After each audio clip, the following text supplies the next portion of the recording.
Hey guys, welcome back to Here's Rodder's Reviews. I'm your host, Rodney Stewart. We're getting into episode 2 of Masters of the Universe Revelation.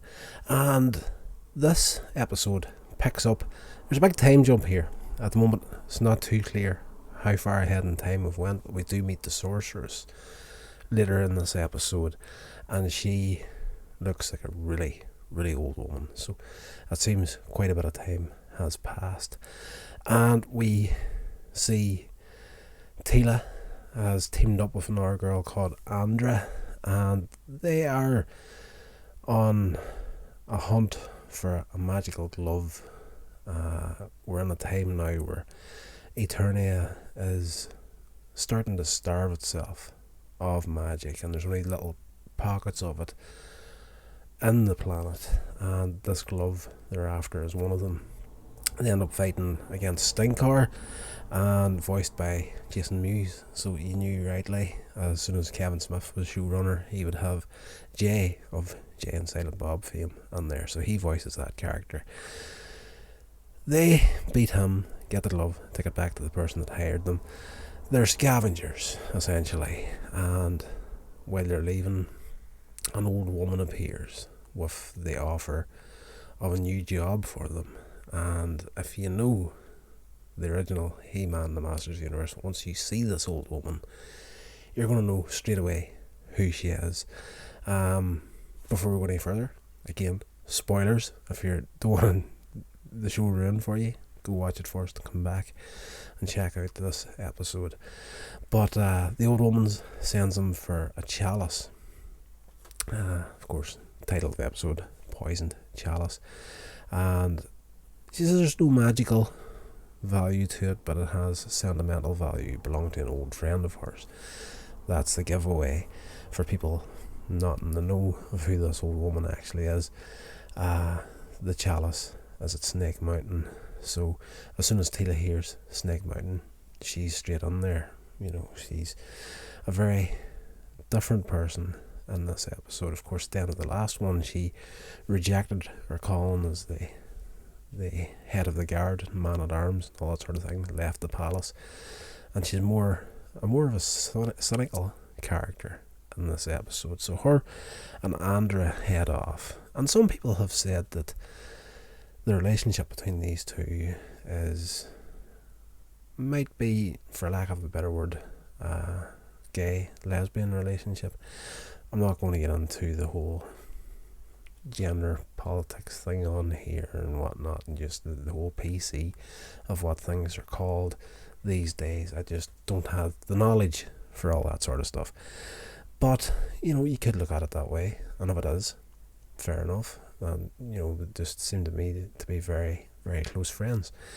So when they're at Snake Mountain, they're trying to get in, we see a flashback to an earlier period in time where Tila and He-Man were at the same point of Snake Mountain trying to get in.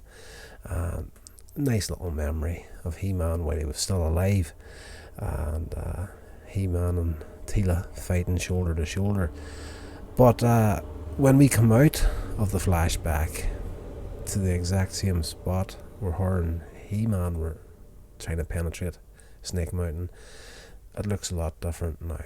There's a lot of technology around it, and they decide, okay, there's only one weakness that Snake Mountain has, and you know,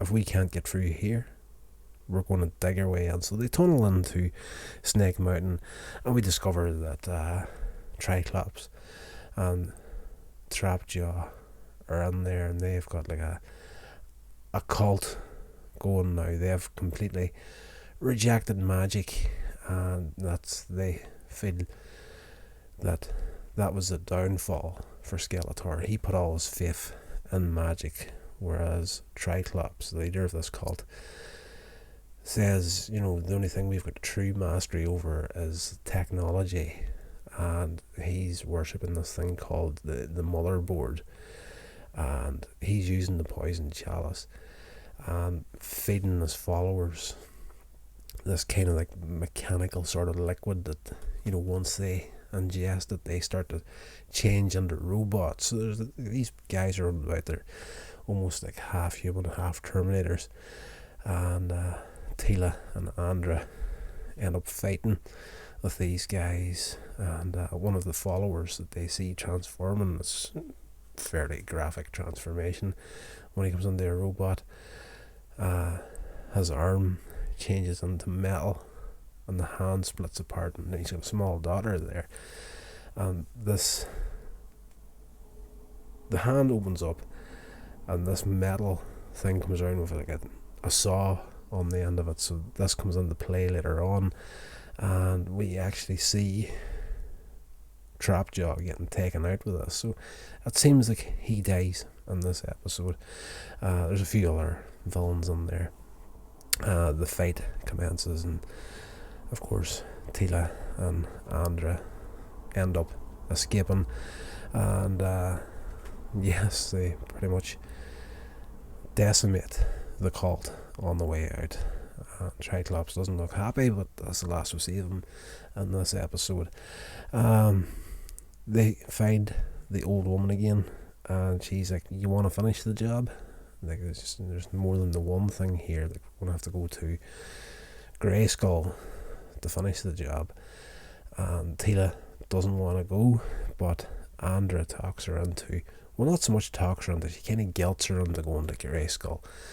And Grayskull in this episode doesn't look like Grayskull anymore. Of course, in episode 1 it was changed back to the Hall of Wisdom, and when they finally get there, the old woman leads them into Castle Grayskull, and the sorceress is in there. We meet her, and she's looking old and aged, and the old lady approaches her, and this is where we get the reveal from Tila. But if you're a fan of the original series, you would have known all along who this old woman was. So Tila's like, "Why don't you just tell us what you really want, Evelyn?" And of course the old woman starts laughing, changes back to Evelyn, and the poisoned chalice that she's holding turns into the head of the Havoc staff. Tila freaks out at the sight of this and goes to attack her, but before she can, Cringer appears and stops Tila from fighting with Evelyn. So you're kind of like, there's a bit of a change of pace here, like Cringer jumping on to save the villain from the hero, more or less. But Evelyn says, "I made this journey to not hurt the sorceress, but to help her." And she uses the last of the magic that's actually in the Havoc staff to enhance the energy that the sorceress has, which she turns into an ember, essentially. And she actually trusts Evelyn to take this last ember of magic into her wand, and she tasks Tila with the quest to find the power sword. The only way they can save Eternia is by calling on the power of Grayskull, the way He-Man used to do. But Tila's like, "But the power sword was destroyed in the last battle." And Evelyn's like, "No, it wasn't destroyed, it was separated." We did see that in the opening episode, and legend has it that the two parts of the power sword were created in the Hall of Heroes, Paternia, if I'm pronouncing that word right, and the other half was forged in Subternia, the land of the dead. So it's basically half a sword comes from heaven, half a sword comes from hell. So it's like, Tila's like, "Do you guys not listen? I told you that I'm completely finished with this." And this is where Cringer pops in. It's probably my favourite part of the series so far up to this point, is Cringer gets this huge monologue in this episode where he talks Tila around to, get her on the quest, and he starts into this whole conversation about, do you remember how I got the name Cringer?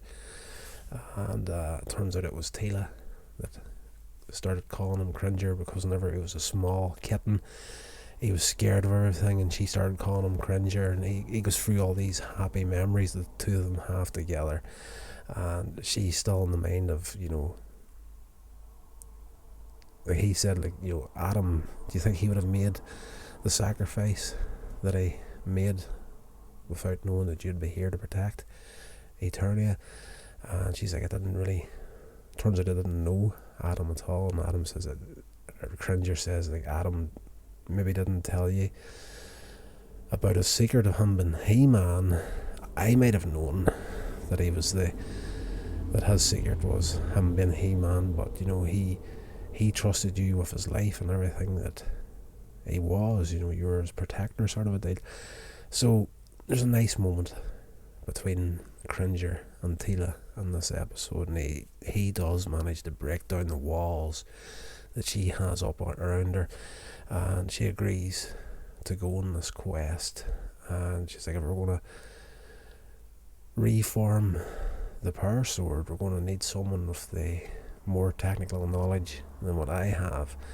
And then we cut to this house out in the forest somewhere, and inside the door you see this old man putting on like a coat and hood, and he turns around and you see a very aged Duncan man at arms. So it's set up for a brand new quest to essentially go to heaven and hell to retrieve the two parts of the power sword and put them back together again and save Eternia. A lot of people have criticised this series on the lead up to release, that it was going to be a very woke series, and it was always going to be focused too much on Tila and not enough on He-Man. But I don't know, from this second episode you can kind of see where that argument's coming from. But this is, in my mind, this is one big story. In the original cartoon, it was like, I can't recall, like, in the box set, just every episode was its own self-contained story. Like, I don't recall it ever bleeding into like a 2-parter or a 3-parter or anything. But what we're going to be getting here, and if memory serves, I think we're only getting the first half of this series, so it's the first 5 episodes I think we're getting. I'm not sure. I think the series is split in half in some way. I remember reading that somewhere. So this is just going to be one huge big story split into different parts. So when you put the whole thing together by the end of the series, I think everyone's going to have their equal amount of screen time in there. This is definitely, for me, getting to be a very, very interesting show now. Nowhere near the fan service of the first episode, but seeing Evelyn turning up in the form of the old woman was definitely a huge big callback to the original series. I enjoyed it for that there. And seeing, I've said this before on reviews of the Transformers and stuff like that, I have a real soft spot for these types of shows whenever you take the heroes and the villains and put them into a situation where they have to work together. I enjoyed that about Transformers a heck of a lot in the early 80s. That happened a few times throughout the run of, gosh, it went into season 3 as well. There was a couple of episodes where the good guys and the bad guys had to work together. But I'm intrigued. This second episode definitely wasn't as strong as the first episode, but it was enjoyable. I'm going to be trying to look at these as objectively as possible. But as I said with the first episode, I'm having a lot of fun with it. So curious to see where we're going to go in episode 3. And this is the one where I have heard a rumour about it, but we'll see what happens.